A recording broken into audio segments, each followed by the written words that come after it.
Irish language with me obviously go back a long way.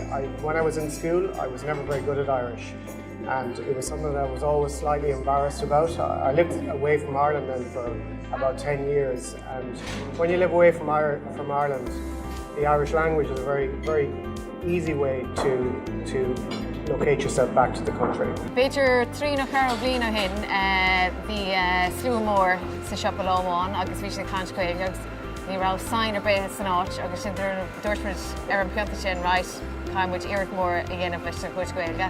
Foras nGaeilge provides a wide range of supports for the business community. Amongst those are two schemes that we have, the Business Support Scheme and the Business Innovation Scheme. They helped me with the phonetics, they helped me with the spelling, they were able to source a sign writer for me. Ar dús baie sé na fintar bhoga agus mamvéide sé sin na SMEs agus heaglainne buiness go dtí harfa euro a chur fáil. Céadúigh sé sin le cóileachtaí. Chorthaíocht a chur náirte síl níidir lína cruthú agus an nóí ar margaíochta de cinnealachtaí dhéanamh. Having Ghaeilge in the shop has definitely helped in terms of turnover, in terms of people coming back into us, in terms of tourism. It's so important. Well, it's a great conversation point. People generally come in and it's, what does that name mean? And they wonder about it for a while and we have a chat, and it breaks the ice in a lot of ways.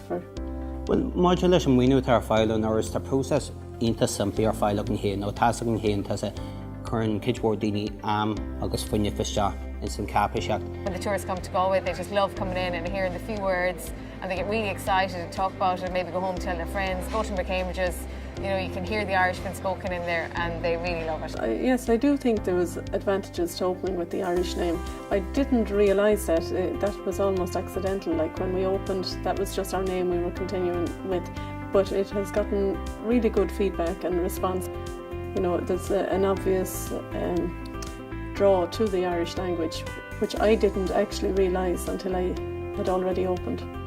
Higla aine go leis higann si a dulín dú sé sunmí teanghfuil sa an héin agus bhíomháin le hé muoinú bug nó muoinú mór a dógadh sé bhád module le capse go líonúisteach agus tá muidir ar fáil chun cidiú libh ar gacha le bhalla.